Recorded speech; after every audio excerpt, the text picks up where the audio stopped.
Sa mga katik vloggers, mga subscribers, bago sa kaluma, mga supporters, mga dumaan, dumalaw at bumisita sa channel, lahat ng mga viewers, secret viewers at silent viewers, magandang araw. So dito tayo sa isa sa mga pinakamaraming katanungan sa lahat ng natin, lahat ng mga content natin, Napakarami dahil pabalik-balik.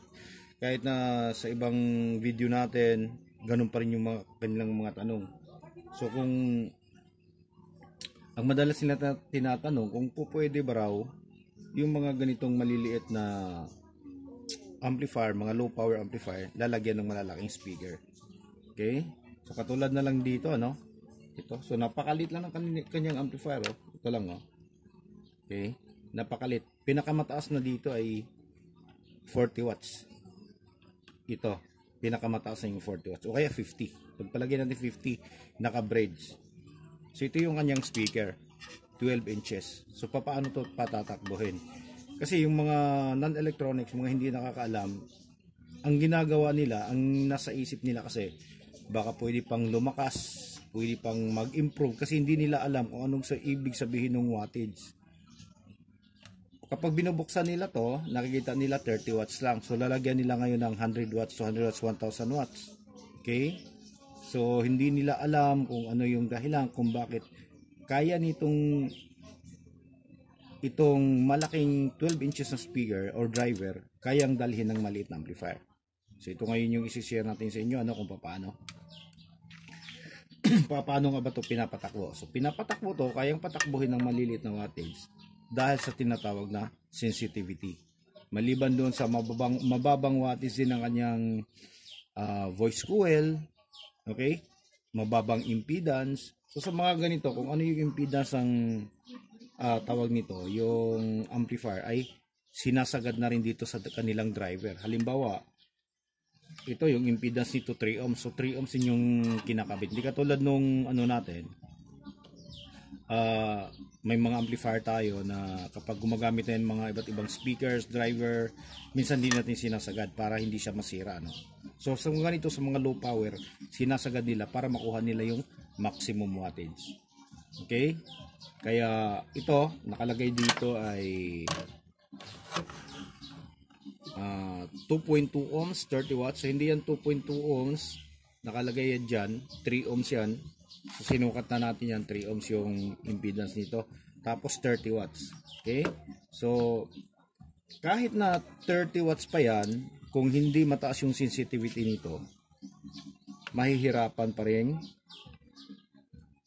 magdala yung natin, mag-drive yung ating maliit na amplifier.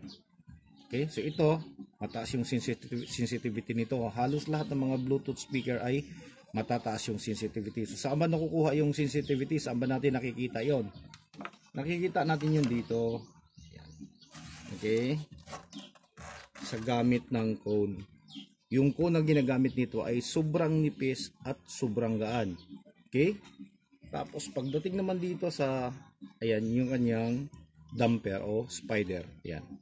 Napakalambot din. Magaan din. Bakit nga ba magaan? Siyempre, mababa lang yung wattage ng amplifier natin Okay? So, ang ibibigay na force dito, mahina lang.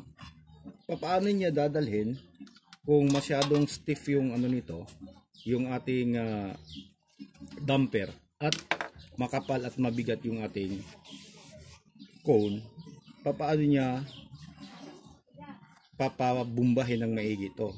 Paano magre-respond kaagad ng tama? So hindi. So ito yung dahilan kung bakit nakakita kayo ng halos papel na kunting tusok lang, kunting lang, napupunit, nababali. Ito yung dahilan kung bakit may mga ganitong driver. So mali po, hindi po pwedeng yung mga Bluetooth speaker nyo, lalagyan nyo ng matataas na wattage. Tutunog yan, tutunog, pero hindi magiging ganon kaganda yung performance na hinahanap nyo. Yan. Ito yung dahilan kung bakit nakakita kayo ng sobrang nipis na cone, sobrang lambot na damper. Ayan. Grabe Yan. Sobrang lambot. Okay? Tapos, overall na ginagamit dito ay magagaan. Okay?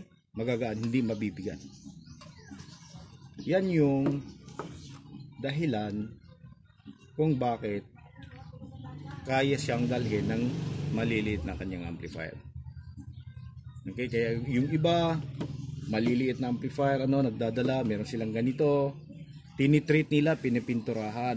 Okay, alamin mo muna kasi kapag pininturahan mo yan, kakapal at bibigat yung cone, lalo na kapag sinasama tong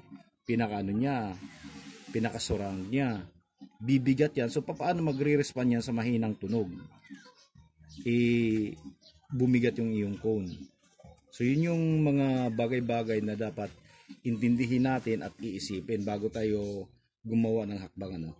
Okay? So sana'y makakatulong to sa mga non-electronics, sa mga viewer natin. So maraming salamat. God bless at bye-bye.